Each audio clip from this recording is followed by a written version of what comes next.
You're welcome back. The program is so Good Morning Abuja. And now to our next conversation is with an IT expert in person of Adam Yusuf and also an educationist. We'll be looking at emerging technology and their application in education. Good morning, sir. Good morning. Glad to Good have to you have with you. us this Good morning, morning. viewers. Okay. Glad to be here. Thank you, Okay. sir. We're looking at, the emerging technology. So what are the emerging technologies that we can apply in education? Okay, let me talk like a teacher. Okay. First, education is the process of either receiving, acquiring knowledge or giving a particular kind of instruction to make the improvement in the person's understanding of what he needs ahead.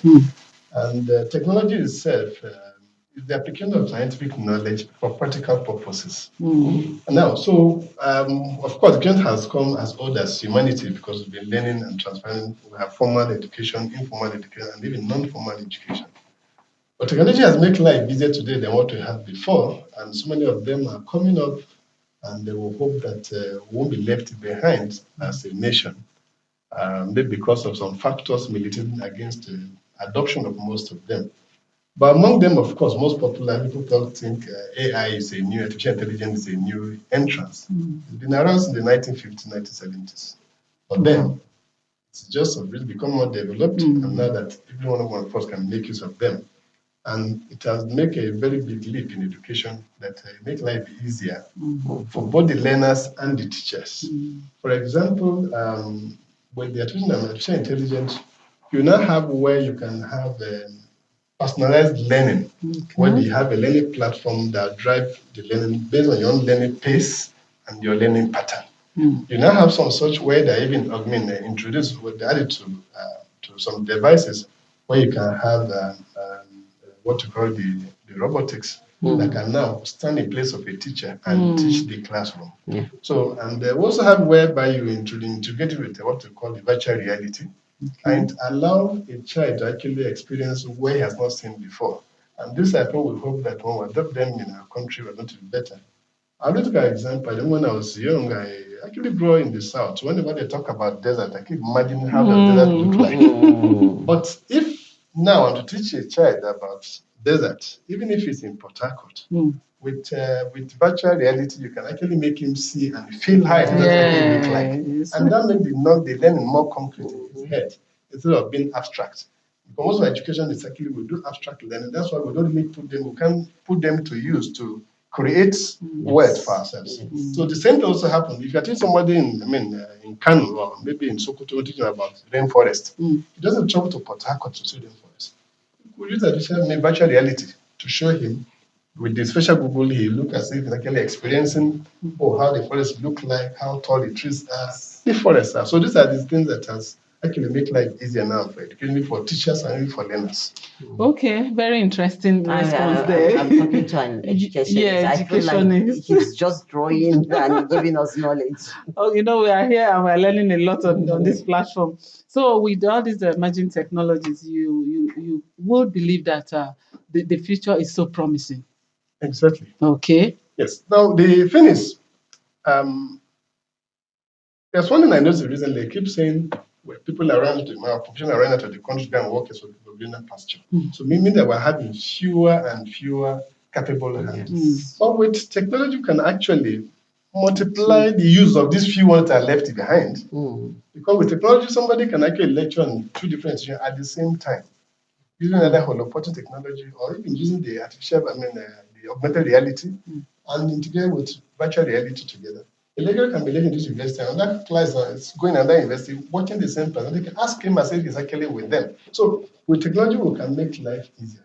Secondly, we also believe that if we also now take it down to a primary and secondary level and groom them early, they're going to be to create inventions that we mean when we've not been doing before, because the junior mind, the younger mind, are more creative in thinking than with the adult.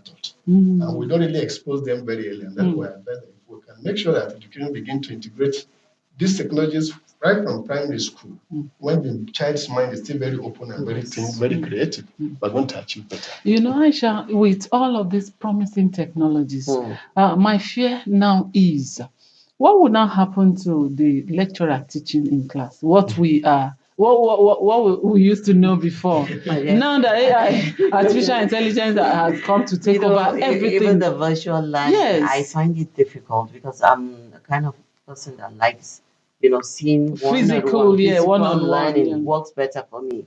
So you're talking about, the emerging of technologies, and we're talking about the promising ones. So which ones are the promising ones?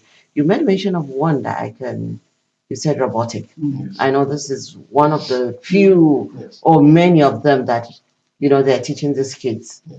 So can you talk about them? Okay. I just remember the comment assistant made about what would the lecturers What be. would it? So we feared when computer come, where would our secretaries be those days when we wasn't typewriter? Mm. When our computers everywhere, people are still doing their job. Nobody lost his job.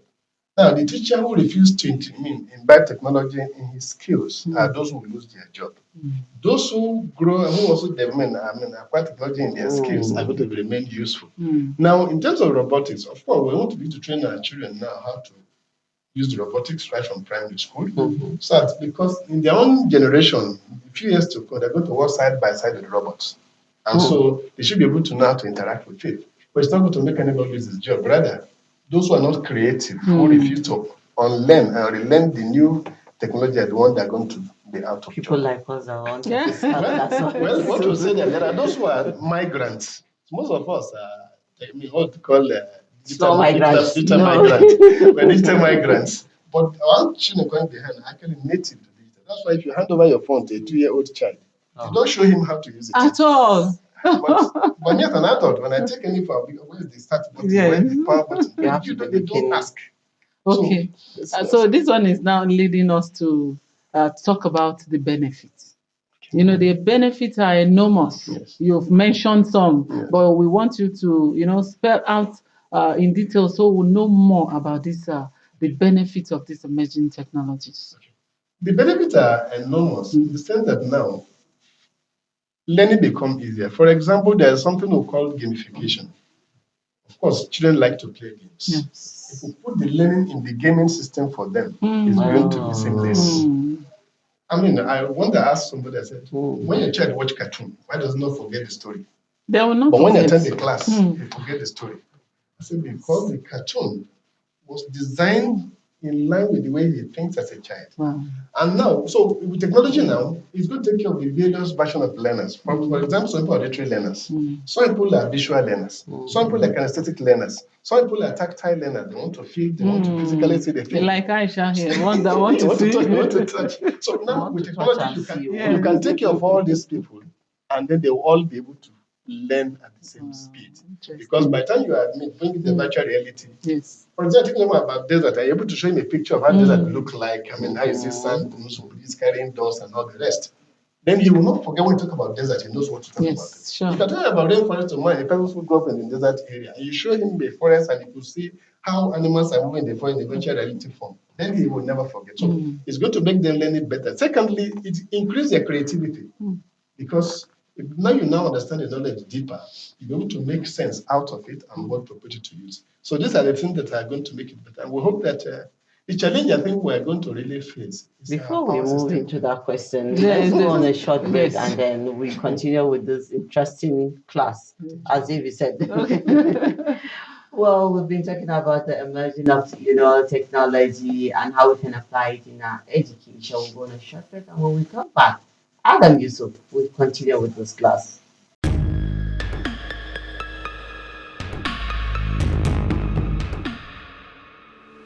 I welcome you on today's ride on the show Good Morning Abuja. This is Window on Abuja. We have everything it takes to compete with any nation all across the world. How do we make it? You are not ready to produce. Have been contributing to the development of your kingdom. Hello and welcome to Young Hearts. Our focus today will be on hepatitis B. Ladylike!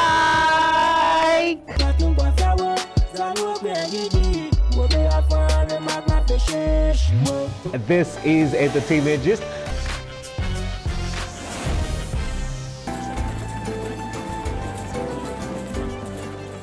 in the 14th century, 15th, 16th century, and even 17th. The purpose why Allah subhanahu wa ta'ala decided to create humanity. The Bible talks about a man called Apollos. This is NTA Abuja Channel 5. See you same time. And have a great and blessed week ahead.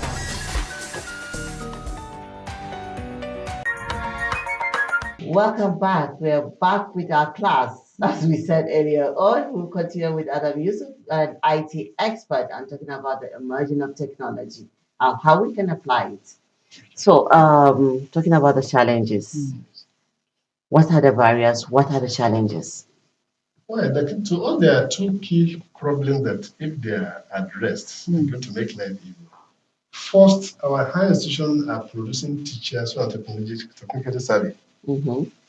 So those who are supposed to implement it themselves are novice to it, actually. So it means that we need to do a reform in our higher education producing teachers. Okay. That is one. That's the first challenge. The second challenge is our power system. Every school that want to adopt technology may have to go and invest a lot in renewable energy because your power is not stable.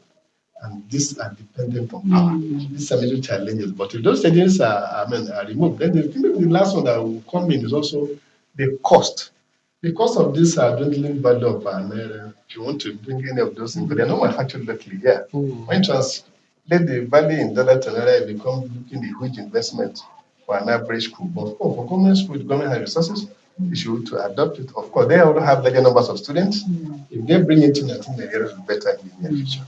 Because the children producing now are going to be the one that drive the nation in the next 20 years. Okay. So, you have proffered some solutions to some of these challenges.